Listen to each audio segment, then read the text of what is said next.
വൈലുൽ ലിൽ മുസല്ലീൻ അല്ലദീന ഹും അൻ സലാത്തിഹിം സാഹൂൻ അല്ലദീന ഹും യുറാഊന വയംനഊനൽ മാഊൻ. ആരോ നിസ്കരിക്കുന്നവരാരാണ്? മുസ്ലിങ്ങളാണ്, മുഅ്മിനുകളാണ്, സത്യവിശ്വാസികളാണ്. ചിലപ്പോൾ അവരുടെ കൂട്ടത്തിൽ കപട വിശ്വാസികൾ കൂടി കയറിക്കൂടാം. അതെ, അള്ളാഹു പറയുന്നു നിസ്കരിക്കുന്നവർക്കാണ് വൈല്, നാശം. അവരാരാണ്? നമസ്കാരത്തെ തൊട്ട് അശ്രദ്ധർ. നേതാക്കൾ പറയുന്നു, നമ്മുടെ ഇമാമുകൾ പറയുന്നു, അൽഹംദുലില്ലാ അള്ളാഹ് ഫീ എന്ന് പറഞ്ഞില്ല, അന്ന പറഞ്ഞത്. നോക്കൂ തഫ്സീർ. അള്ളാഹ് എന്താ പറഞ്ഞത്? അല്ലദീനഹും അൻ സലാത്തിഹിം. ഫീ എന്ന് പറഞ്ഞില്ല. ഫീ എന്ന് പറഞ്ഞ് ഞാൻ നിങ്ങളൊക്കെ പെടും. ഫീ എന്ന് പറഞ്ഞാൽ എന്താണ്? നിസ്കാരത്തിൽ അശ്രദ്ധർ എന്നാണ്. നിസ്കാരത്തെ തൊട്ട് അശ്രദ്ധ എന്നല്ല, രണ്ട് വ്യത്യാസമുണ്ട്. നിസ്കാരത്തെ തൊട്ട് അശ്രദ്ധ എന്ന് പറഞ്ഞാൽ നിസ്കാര സമയം കൂട്ടാക്കൂല. കഫീലിന്റെ സമയം കൂട്ടാക്കും. ജോലി ടൈം വളരെ നന്നായി കൃത്യമായിട്ട് അറിയാം. മൂപ്പർക്ക് 8 മണിക്ക് ഉണരണം, അല്ലെങ്കിൽ 9 മണിക്ക് ഉണരണം ഡ്യൂട്ടിക്ക്. അള്ളാഹ് വിളിക്കുന്ന ടൈം അത് അറിയുന്നേ ഇല്ല. ചിലരോടൊക്കെ, നിങ്ങളോടല്ല പരീക്ഷിക്കാൻ വേണ്ടി പറയുന്നല്ല, ആരും ബേജാറാണ്ട. ചിലരോടൊക്കെ ഇന്ന് എത്ര മണിക്കാ സ്വബി വാങ്ങ് കൊടുത്തതെന്ന് ചോദിച്ചാൽ മൂപ്പർക്ക് ഇന്നലെ കൊടുത്ത് അറിയണ്ടേ, ഇന്നത്തത് അറിയാൻ. മൂപ്പർക്ക് പരിചയമില്ലല്ലോ, ഖിബില പരിചയമില്ലല്ലോ. നിങ്ങളെ കുറിച്ചല്ല. അള്ളാഹു അതിനത്തിൽ നമ്മൾ പെടുത്താതിരിക്കട്ടെ. മനസ്സിലായില്ലേ? അപ്പോൾ ഇവിടെ പറഞ്ഞ അശ്രദ്ധ നിസ്കാരത്തിലല്ല. എന്തുകൊണ്ട്? നിസ്കാരത്തിൽ ഞാനും നിങ്ങളും എല്ലാവരും അശ്രദ്ധരാകുന്നുണ്ടല്ലേ? നിസ്കാരത്തിൽ നമുക്ക് പലപ്പോഴും എന്തുണ്ടാകുന്നുണ്ട്? മറവുണ്ടാകുന്നുണ്ട്. അത് പാടില്ല. ഇത് കേൾക്കാൻ പോകും. സമയമുണ്ടെങ്കിൽ അത് സമയമൊന്നുമില്ല, ടൈം അവസാനിക്കാൻ പോവാണ്. അത് ആ അശ്രദ്ധ ചെറിയ അശ്രദ്ധയാണ്. അത് നിസ്കാരത്തിൽ ഖുശൂഉനും ഭക്തിക്കും ബാധിക്കുന്നതാണ്. പക്ഷെ എന്തില്ല, അത് നിസ്കാരം ബാത്തിലാക്കൂല. എന്തോ ഒരു അനുഗ്രഹം അല്ലാഹ്. അഥവാ നിങ്ങൾ നമസ്കാരത്തിൽ ഖുശൂഉം ഖുദൂഉം ഇല്ലെങ്കിൽ നിസ്കാരം ബാത്തിലാണെന്ന് പറഞ്ഞാൽ നമ്മളെ കൊണ്ട് നിസ്കരിക്കാൻ പറ്റുമോ? അതുകൊണ്ട് തന്നെ റസൂൽ പറഞ്ഞു, നിസ്കരിക്കുന്ന ശൈലി ഇബ്നു മാജയുടെ ഹദീസിൽ, നിസ്കരിക്കുന്നവർക്ക് അവരുടെ നിസ്കാരത്തിൽ നാം ഇവിടെ ദശക്കണക്കിൽ പ്രാവശ്യം കളിപ്പിച്ച ഹദീസ് എന്താണ്? ഉശുറുഹാ 10-1, തുസ്ഉഹാ 9-1, സുമനുഹാ 8-1, സുമനുഹാ 8-1, സുബ്ഉഹാ 7-1, സുദുസുഹാ 6-1, ഹുമുസുഹാ 5-1, പിന്നെയോ റുബുഹാ 4-1, സുലുസുഹാ 3-1, നിസ്ഫുഹാ പകുതി ഭാഗം. ഫുള്ള് കിട്ടുമെന്ന് ഹദീസിൽ റസൂൽ പറഞ്ഞിട്ടില്ല. ഫുള്ള് കിട്ടുമെന്ന് പറഞ്ഞിട്ടില്ല. ഫുള്ള് കിട്ടുന്നവരുണ്ടായിരിക്കും. അവരാണ് സിദ്ദീഖീങ്ങൾ. അവരാണ് അബൂബക്കർ സിദ്ദീഖിനെ പോലത്തെ ആൾക്കാർ. നിസ്കരിക്കുമ്പോൾ, നിസ്കാരം തുടങ്ങുമ്പോൾ പൊട്ടിക്കരയാൻ ആരംഭിക്കുന്നവർ. പിന്നെ നബിമാരെ പറയേണ്ട ആവശ്യമില്ലല്ലോ. നാം എവിടെയുണ്ടെന്നൊന്ന് പരിശോധിക്കുക. മനസ്സിലായില്ലേ? അപ്പോൾ നമസ്കാരത്തിൽ ഉണ്ടാകുന്നതായ അശ്രദ്ധ അത് പാടില്ല. അത് നമുക്ക് പലപ്പോഴും ഉണ്ടാകുന്നതിനെ കുറിച്ച് പറയാൻ ഞാനൊരു ഉദാഹരണം പറയാറുണ്ട്. എന്താണ്?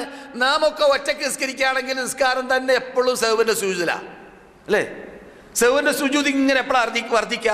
ഒറ്റയ്ക്ക് നിസ്കരിക്കുമ്പോൾ. എന്താണ്?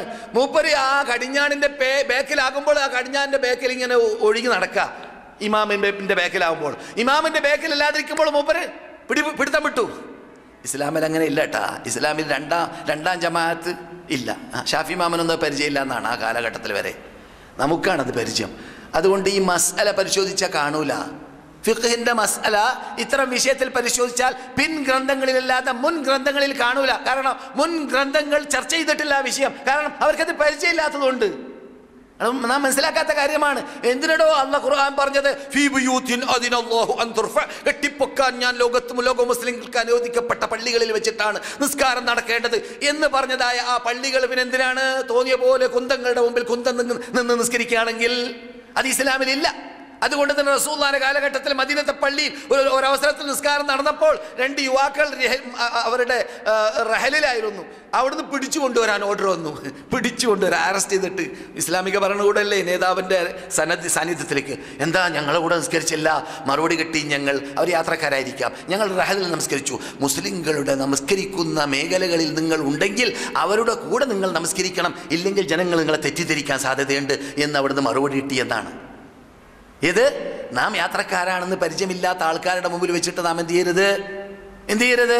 അവർ ജമാഅത്തായിട്ട് നിസ്കരിക്കുമ്പോൾ നമസ്കരിക്കാതിരിക്കരുത്. മുമ്പ് നിസ്കരിച്ചിട്ടുണ്ടെങ്കിലും ആ സുന്നത്തിന്റെ കൂലി കിട്ടാൻ വേണ്ടി ജമാഅത്തിന്റെ കൂടെ നീ പങ്കെടുത്ത് കളയുക എന്ന് പഠിപ്പിക്കും പോലെ. പഠിച്ചോ? പ്രാധാന്യം മനസ്സിലാക്കിയോ? ഇതാണ്. അതൊക്കെ അന്നത്തെ യുഗത്തിലാണ്. ഇന്നത്തെ യുഗം നമസ്കാരത്തിന്റെ അകത്തുള്ള ശ്രദ്ധ മാത്രമല്ല, പിന്നെയോ നമസ്കാരം ജമാഅത്തായിട്ട് നമസ്കരിക്കുന്നതായ കാര്യത്തിലും അശ്രദ്ധ. അത് കാരണത്താൽ 2ാം 3ാം 4ാം 5ാം ഇങ്ങനെ സിൽസിലയായിട്ട് വരലാണ്. ഒരാൾ നിസ്കരിച്ച് അയാളെ ബേക്കിലുള്ള ആളെ ഒരാൾ കൂടി, അയാളെ ബേക്കിൽ പിന്നാൾ കൂടി, അയാളെ ബേക്കിൽ പിന്നാൾ കൂടി. നമ്മ ഈ സാധുവിനെ പോലത്തെ മനുഷ്യന്മാരോട് ചോദ്യവും, എന്താ അങ്ങനെയുള്ള നിസ്കാരം പറ്റുമോ, എങ്ങനെ നീയത്ത് ചെയ്യണം? നിന്നോട് ആരാടാ അങ്ങനെ നിസ്കരിക്കാൻ പറഞ്ഞത്?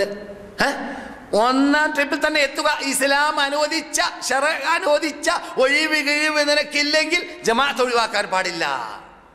അതുകൊണ്ട് സൗദി അറേബ്യയിൽ എന്ത് കാണുന്നു? നിങ്ങൾക്കറിയാവുന്നത് പോലെ പള്ളി മദീന മക്ക നമ്മൾ പള്ളി ഒഴിച്ച് മറ്റു പള്ളികളൊക്കെ നിസ്കാര സമയത്ത് തുറക്കുന്നു. നിസ്കാരം കഴിഞ്ഞാലോ പൂട്ടി. എന്തുകൊണ്ട്? പള്ളി ഇന്ന സലാത്ത കാനത അലൽ മുഅ്മിനീന കിതാബ മൗഖൂത, നിർണയിക്കപ്പെട്ട ടൈമിൽ നിസ്കരിക്കാനുള്ളതാണ് പള്ളി. തോന്നിയ പോലെ നിസ്കരിക്കാനുള്ളതല്ല പള്ളി. നിർണയിക്കപ്പെട്ട ടൈമിൽ നിസ്കരിക്കാനുള്ളതാണ്. കടകൾ നിസ്കാരം കഴിയുമ്പോൾ തുറക്കുകയും ചെയ്യുന്നു. നാം ഇവിടെ കാണുന്നതായ നന്മയുടെ ഭാഗങ്ങളാണത്, പറയാതെ അറിയുന്നത് പോലെ.